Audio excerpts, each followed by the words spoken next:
من شرور أنفسنا ومن سيئات أعمالنا من يهد الله فلا مضل له ومن يضلله فلا هادي له ونشهد أن سيدنا ونبينا ومولانا محمدا عبده ورسوله وصلى الله تبارك وتعالى عليه وعلى آله وصحبه وبارك وسلم تسليما كثيرا أما بعد فأعوذ بالله من الشيطان الرجيم بسم الله الرحمن الرحيم. The first hadith which we are going to look at is the hadith which can be found in Sunan al-Tirmidhi, in Sunan Abu Dawud, in Sunan al-Nasa'i and in Sunan al-Darmi.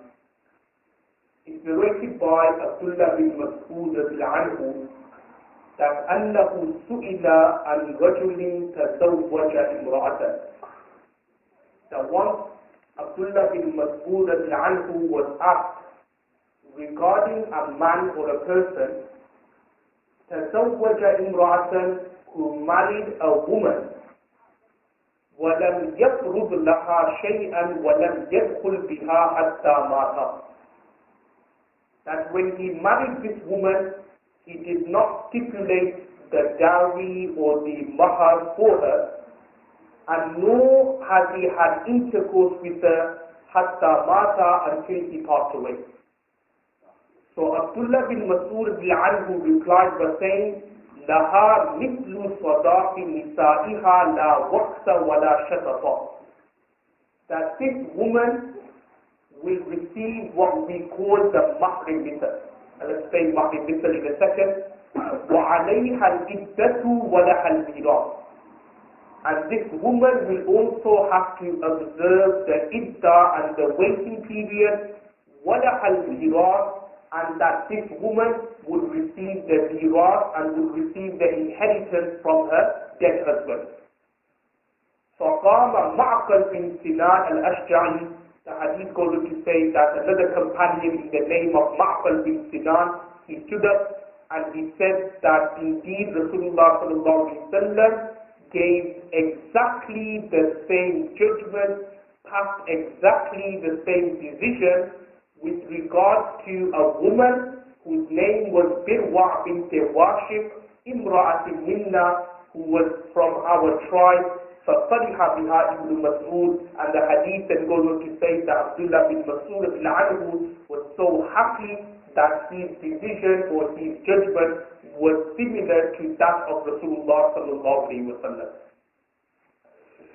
Now, just a quick recap. Obviously, in last week's lesson we made a start on the section of mahar and dowry in Islam.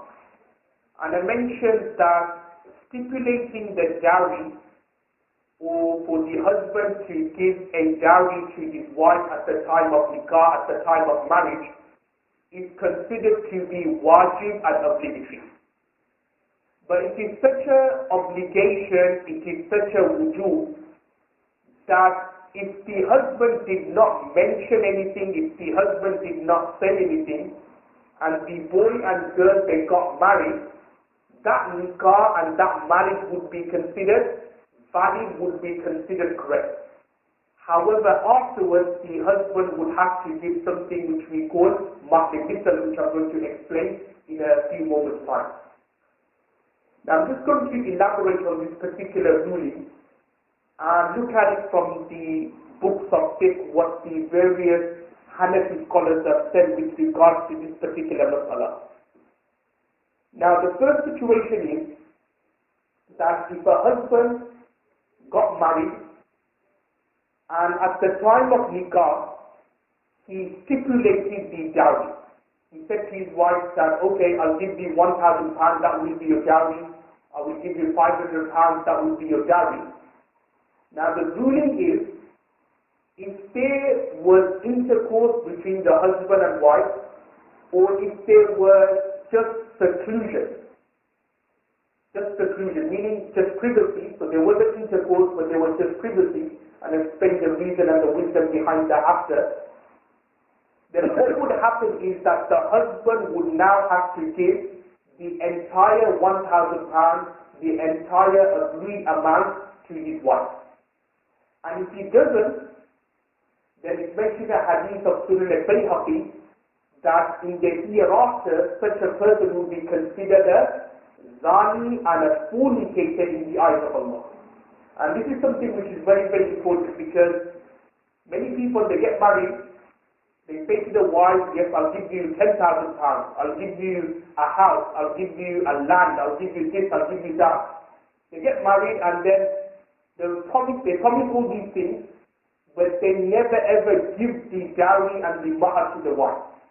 And it's mentioned in a hadith, as I just explained in the hadith of Sunan al-Bayhaqi, that you do that, you pass away, then it will be considered that the moment you spent with your wife would be considered as haram and lawful, would be considered as a fornicator and as a zani in the eyes of Allah subhanahu wa ta'ala.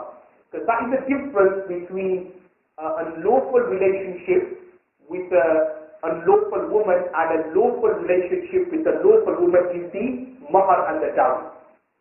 Just as an example, you have intercourse with an unlawful woman like a girlfriend, she's not going to ask you, give me mahar, she's not going to ask you, give me a dowry. But when you get married through nikah, through marriage, it is through the mahar that makes the nikah lawful and halal.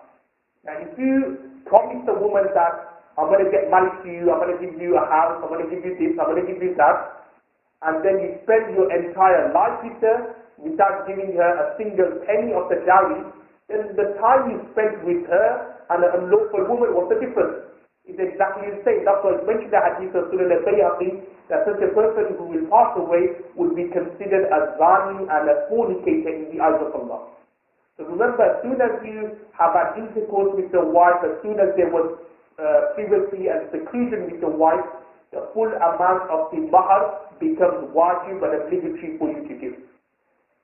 Which then takes me on to the next part, is just say for example, if a husband got married, man got married, he promised that he's going to give his wife 1,000 pounds, but before there was any form of intercourse or any form of seclusion, he divorced her. So the ruling in that situation is that he will now have to give half the dowry and half the mahar. So remember, the full dowry, the full amount will only become obligatory if you had intercourse with a wife or there was some form of seclusion. If say for example you got married in the nikah, but before you can have intercourse or before there was any form of seclusion, you gave her talaq, you gave her divorce, then in that situation you don't have to give the full amount, but nisf mahar, half the mahar would be sufficient and that would be okay. So that is one scenario of this particular mas'ala. Which then takes us to the second scenario which is mentioned in this hadith here. The hadith narrated by Abdullah bin Mas'ud al-Anhu, somebody asked him that there was a man, he got married.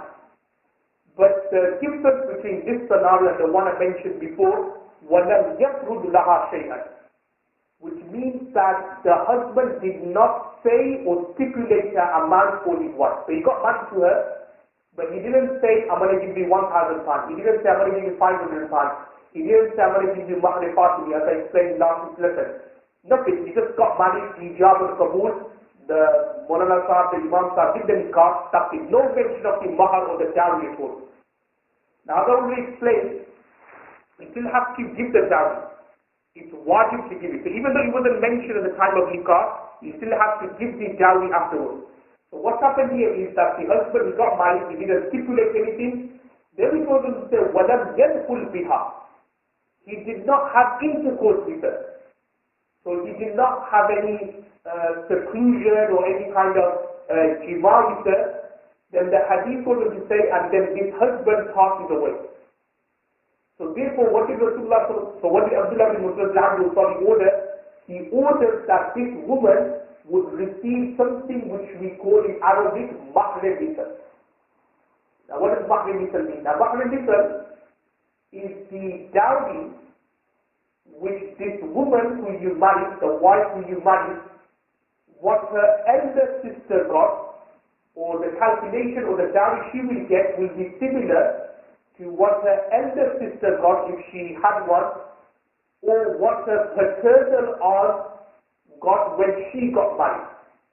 What I'm trying to say is that mahar misal is a mahar which is equivalent or which is in line with the girl's father's lineage. So whatever her khandani mahar is, explain in Urdu, whatever the khandani mahar is of this particular woman, so khandani mahar se murad i.e. this girl's elder sister, if she had one, who got married, if the elder sister isn't there, then her poopi, her paternal aunt, her dad's sister, and so on and so forth. Sometimes even that girl's mother, when she got married, whatever her mahar is, that can be taken into consideration if the girl's mother happens to be from a dad's lineage. i.e., if the girl happens to be the dad's cousin sister, because obviously cousin sister will also fall under the dad's lineage, uncle's lineage, dad's lineage is the same. So in that situation, whatever mahar was given to the mother, that will also be given for the wife as well. That is called mahri misl. So mahri misl, in other words, is like, as we say Urdu, is the khandani mahar, of that particular woman. So whatever the amount is, say £500, £600, if the elder sister got, say, mahri Fatimi, so she will also get mahri Fatimi, and we will go accordingly. So this is what Abdullah bin Mas'ud who ordered. He then went on to say that this woman here would also have to observe the iddah and the waiting period. Remember, her husband passed away, so she will now have to observe the iddah. Now, iddah here means the waiting period of death. Iddatul wafat. We're going to look at this later on when we look at the section of talaq. So basically, what happens if a husband passes away, then the wife will have to observe 4 months and 10 days. Mentioned the Quran quite clearly. Another point which I'm going to mention regarding waiting period, and this is something which is very important, is that waiting period or iddah is not based on intimate relationship between the husband and wife, but it's based on privacy and seclusion. This is very, very important. A couple of weeks ago, I got a call from a sister who was going through some marital issues, and basically her husband divorced her. But her husband hadn't had intercourse with her, so she was now asking that, am I now free to just marry whoever I want? Now after the question that, have you and your husband been together in a secluded place, i.e. were you together in a bedroom? So she replied by saying yes. So I said, in that situation you will have to observe the iddah. Because iddah is not based on intercourse, it's not based on whether the husband had jima with the wife or not. It's based on whether the husband and wife were alone together. It's based on seclusion and privacy. And what I mean by seclusion and privacy, I think I explained this before as well, we call khalwat, i.e. where the husband and wife are alone together in a room, in a bedroom.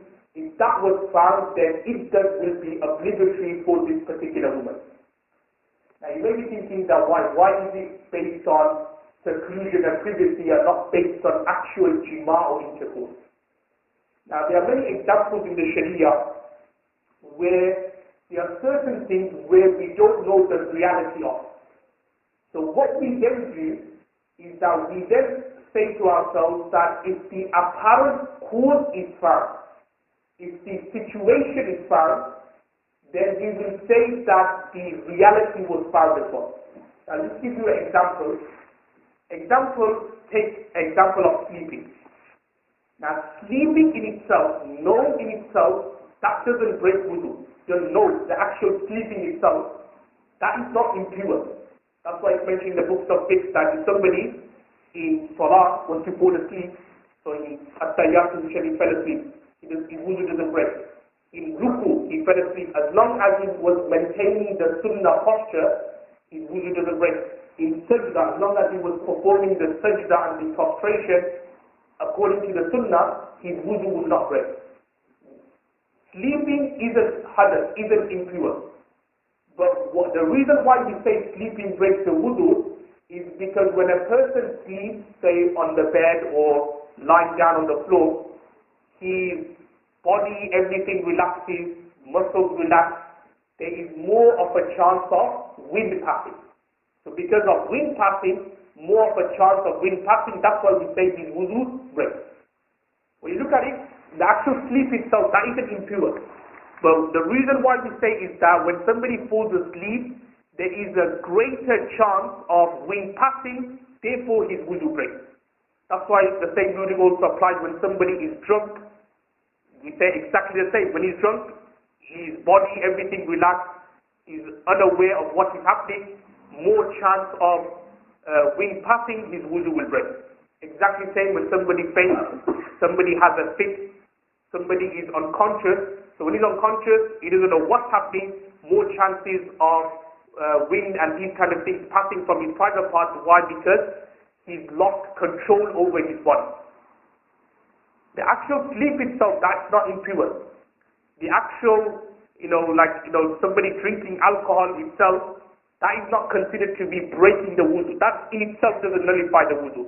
But what nullifying is the wudu is because there's a chance of wind passing, that is nullifying the wudu.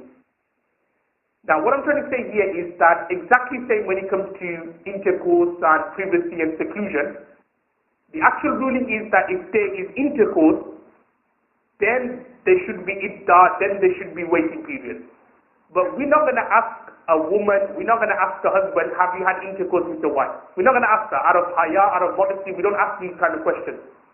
So we then have to look at the apparent cause. And the apparent cause is husband and wife, they were alone together in a bedroom. So we're not going to ask ourselves, did they have intercourse or not? They were alone together in the bedroom. That will mean, or we will imply that there was some kind of activity. So as long as there was privacy and seclusion there, iddah will be wajib and obligatory. Exactly the same about sleeping. When somebody falls asleep, we're not going to put a tape recorder there to see whether he passed the wind or not. So what we're going to do, he fell asleep, that is considered to be hadath, that is considered to be impure, hence his wudu would break.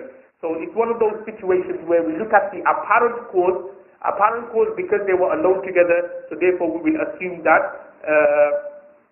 there was intercourse jibah, hence this particular woman will have to observe the iddah. And then the hadith goes on to say, وَلَهَا الْمِيرَاث, that this woman would also receive miras and inheritance as well. So remember, if a woman, her husband has passed away, when he got married to her, he did not stipulate the dowry or the mahar, then when the husband passes away, not only would the wife would receive mahar misal, but she would also receive miras and inheritance. And the inheritance would be, in this situation, 1/4 of his entire estate. The hadith then goes on to say that there was another companion in the name of Ma'qal bin Sinan al-Ashja'i. He then says to Abdullah bin Mas'ud that this is exactly the same ruling which Rasulullah sallallahu alaihi wasallam gave regarding another female companion whose name was Bilwa bint Washik. And then when Abdullah bin Mas'ud anhu realized that his decision and his judgment and faisla was according to the faisla and judgment of Rasulullah sallallahu alaihi wasallam, the hadith concludes by saying, فَفَرِحَ, he was so happy, he was very, very happy. Let's say, for example, a big pious scholar or a big buzruk or a big sheikh or an imam, if your ruling, just say you gave a ruling and then you realize, oh, my teacher or my sheikh also gives the same ruling, you'll be so happy, like, oh, mashallah, I'm actually, you won't think of it, but you'll get a bit happy that, okay, my thoughts and his thoughts are the same, my aqidah, my beliefs and his beliefs are the same. So exactly as well, Abdullah bin Mas'ud whose guide, sheikh and mentor was who? Rasulullah sallallahu alaihi wasallam. So when he realized that actually my judgment and decision was similar to the decision of Rasulullah sallallahu alaihi wasallam, he was very, very happy, and that's why it's mentioned in the hadith here. The next hadith, hadith number 2, is a hadith which can be found in Sunan Abu Dawud, Sunan Nasa'i, narrated by Habiba radhiyallahu anha. This hadith tells us the nikah of Rasulullah sallallahu alaihi wasallam with Habiba radhiyallahu anha. Now, if you remember in last week's lesson, I mentioned that the wives who Rasulullah sallallahu alaihi wasallam married, every single wife Rasulullah sallallahu alaihi wasallam gave them 500 dirhams, which is similar to the amount of Mahr Fatimi, which is approximately 919 pounds. But I did mention last week that every day the price of Mahr Fatimi fluctuates because it's based on the value of silver. So because every day the value of silver goes up or goes down, so Mahr Fatimi always changes. But there was one wife who Rasulullah sallallahu alaihi wasallam, the mahar for her was not 500 dirhams, but it was actually more than that. It was actually 4,000, as mentioned in the hadith, there was actually 4,000 dirhams. However, this amount was not given by Rasulullah sallallahu alaihi wasallam himself, but it was actually given by the emperor of Ethiopia, who is known as Najashi. And I'll explain the story how Rasulullah sallallahu alaihi wasallam married Habiba radiallahu anha. Now, Habiba radiallahu anha, she was the daughter of Abu Sufyan. Now, Abu Sufyan, as you know, he was a staunch enemy of Islam. He was actually in 8th Hijri, during the conquest of Makkah. That's when he converted to Islam. But before that, Abu Sufyan, Abu Jahl, Abu Lahab, they were all friends, they were all comrades. You know, they were staunch enemies of Islam. They would hate Rasulullah sallallahu alaihi wasallam. But during the conquest of Makkah, Abu Sufyan, Allah subhanahu wa ta'ala gave him hidayat and guidance, and he converted to Islam. Now, his daughter was Habiba. Now, Habiba, she was married to a person called Ubaydullah bin Jahsh, and he was a Muslim. And what happened was, Rasulullah sallallahu alaihi wasallam agreed to let a group of Sahabas and companions migrate from Makkah to Ethiopia to Abyssinia. You may be thinking that why did Rasulullah sallallahu alaihi wasallam allow a group of Sahabas to go from Makkah to somewhere in Africa, in Ethiopia? Now, the reason why is because at that time, at the very beginning of Islam, there were many persecutions, many difficulties and tribulations which the Muslims and the Sahabas were going through in Makkah. When Rasulullah sallallahu alaihi wasallam received bi'sat and prophethood, for 3 years, the first 3 years, Rasulullah sallallahu alaihi wasallam was told by Allah to do da'wah, to do the preaching amongst his family and friends. Not to do any open preaching. It was just family, friends, close allies, like Abu Bakr Siddiq radiallahu anhu, like Rasulullah sallallahu alaihi wasallam's cousin brother, Sayyidina Ali radiallahu anhu, Rasulullah sallallahu alaihi wasallam's uncle, Hazrat Hamza radiallahu anhu, Hazrat Khadija radiallahu anha. Initially they became Muslims. So the first 3 years, it was only family and friends. No one knew about Islam. Thereafter, Allah subhanahu wa ta'ala then ordered that Rasulullah sallallahu alaihi wasallam, that you can now openly preach about Islam. And it was when Rasulullah sallallahu alaihi wasallam openly preached about Islam, that's when the resistance came. That's when Abu Jahl, Abu Lahab, and the Quraysh clan, the chiefs of Quraysh, started persecuting Rasulullah sallallahu alaihi wasallam, and also in particular the Sahabas and the companions. And all of us have heard of the story of Sayyidina Bilal radiallahu anhu, Sayyidina Ammar bin Yasir radiallahu anhu, Sayyida Subayya radiallahu anha, the first martyr, the first shaheed of Islam, mentioned in Fadail A'mal. Many stories about the persecution the Sahabas went through. And I think I did mention this point before. The reason why Sayyidina Bilal radiallahu anhu and Ammar bin Yasir and Sumayya radiallahu anha went through a lot of difficulties is because they were not from Quraysh. They were not from Makkah. They were actually they were non-Arabs. In the case of Bilal bin Adhu, he was from Ethiopia. Hazrat Ammar bin Yasir, he was from Yemen. So they weren't actually Makkah. They weren't actually from the people of Makkah. So the people of Makkah, when they found out that these people had converted to Islam, and because they had no kind of benefactor, no kind of support in Makkah, they received the brunt of the persecution by the pagans of Makkah. And it was like when the persecution escalated and reached another level, that's when Rasulullah sallallahu alaihi wasallam agreed to send a group of Sahabas to go to Ethiopia.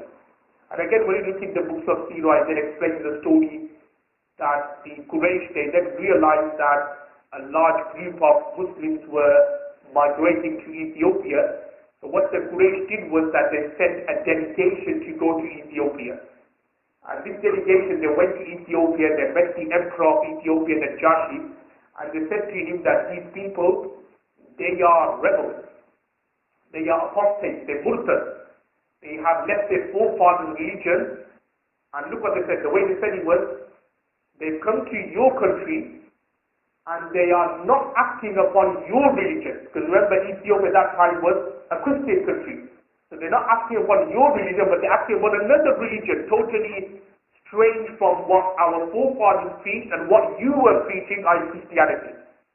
So then what happened was the emperor of Ethiopia, Najashi, then called all the Sahabas, and he then asked the Sahabas, what are your beliefs, what do you believe in?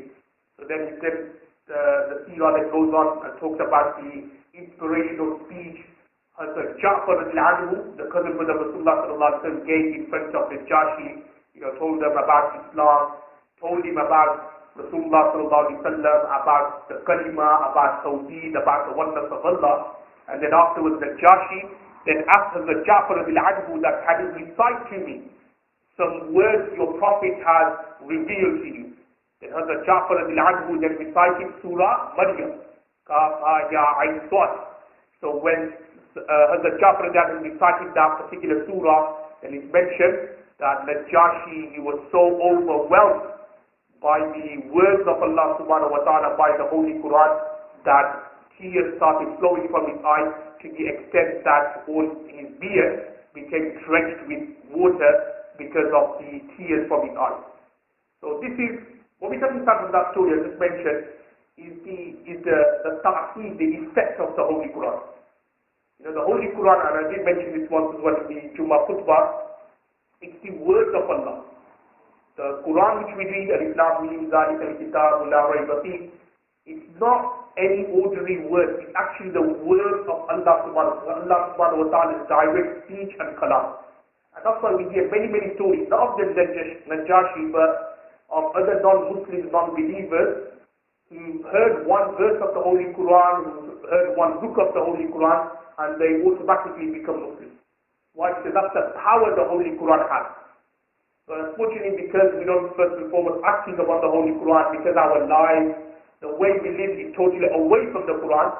So therefore, when we do have the time to read the Quran, say in the month of Ramadan, we read it, but we're not actually absorbing it, we're not understanding it, we're just reading it like a normal book, and that's why we don't even have kind of like any kind of, as we say, Urdu KCR regarding the Holy Quran. But the Holy Quran is an amazing book, and you could see from Najashi, when he heard the beautiful words of Allah subhanahu wa ta'ala, he started crying. And then it was later on he then accepted Islam and accepted Rasulullah sallallahu alaihi wasallam, and that's why again this hadith we'll look at later, when he passed away, Rasulullah sallallahu alaihi wasallam then performed janaza. Janaza is ghaib, i.e. janaza of where the coffin was not in front of Rasulullah sallallahu alaihi wasallam of the Najashi, as mentioned in the hadith, Rasulullah sallallahu alaihi wasallam performed that. Now let's go back to the hadith. So what happened was that Ubaydullah bin Jahsh, who was the husband of Habiba, he went to Abyssinia, but Na'udhu-billah, he became a Murtad. He became a Christian. So he left Habiba and he became a Christian, and he started following their religion. So it's therefore to say that Rasulullah sallallahu alaihi wasallam then sent a paygam, a kind of a proposal to Habiba radhiyallahu anha. Habiba radhiyallahu anha was very happy. She accepted the proposal and the marriage. And then it goes on to say that Najashi then gave the mahar and the dowry on behalf of Rasulullah sallallahu alaihi wasallam, which was 4,000 dirhams. That's why I mentioned here that فَزَوَّجَهَا النَّجَّاشِي النَّبِيَّ صلى الله عليه وسلم وَأَمْحَرَهَا عَنْهُ 4,000, which means that Najashi conducted the nikah on behalf of Rasulullah sallallahu alaihi wasallam, and as a mahar and as a dowry he gave 4,000 dirhams. There's one final hadith before we conclude this particular section, hadith number 3, narrated by Sayyidina Anas radhiyallahu anhu. He narrates that تزوج أبو طلحة Sulaym, that Abu Talha radhiyallahu anhu, he married Sulaym, فَكَانَ صَدَاقُ مَا بَيْنَهُمَا Islam, and the dowry which was between them was Islam. And let me explain this hadith. Sulaym was the mother of Sayyidina Anas radhiyallahu anhu, and Sulaym's husband, whose name was Malik bin Nadar, he passed away, but he passed away as a mushrik, i.e. not as a believer of Allah and Rasulullah sallallahu alaihi wasallam. Now Sulaym converted to Islam, and then Abu Talha, he at that time was also a non-believer. He was also a pagan. He was also an idol worshipper. He wanted to marry Sulaym. Now Sulaym then said to Abu Talha that I'll marry you, but the condition is that you have to convert to Islam. So Abu Talha converted to Islam and he married Sulaym anha. And then the hadith goes on to say that Abu Talha he wanted to give the mahar or the dowry to Sulaym anha, but Sulaym anha, she forgave the dowry. Why? Because Abu Talha accepted Islam, and basically she said to Abu Talha that whatever dowry you were supposed to give to me, I forgive that. Because you accepted Islam, that is more than enough, and the dowry or the wealth which you want to give me, there's no need for you to give me that, because you did something which no wealth can ever buy, and that is accept Islam and say the kalima, which is La ilaha illallah Muhammadur Rasulullah. And from this hadith we can derive another ruling or a masla, and that is that if a woman was to forgive her dowry, but remember she has to forgive it out of her own will, then that forgiving is considered to be permissible and okay, and then afterwards the wife cannot ask for the mahar or the dowry afterwards. So if you have a scenario where husband and wife, they got married, husband promised the wife that I'll give you £1,000. They get married, the wife then says to the husband, again out of her own will, not like being forced, but she out of her own will says to the husband that you don't have to give me the 1,000, I'm happy with just what you've given me, the nafqa, the maintenance, I'm happy with that. So if the wife out of her own will forgive the dowry and the mahar, then later on she won't be able to ask for it back. Because remember, whenever you forgive something, you can't ask for that back again. Okay, just remember that particular usul, a principle, that something which was obligatory for you.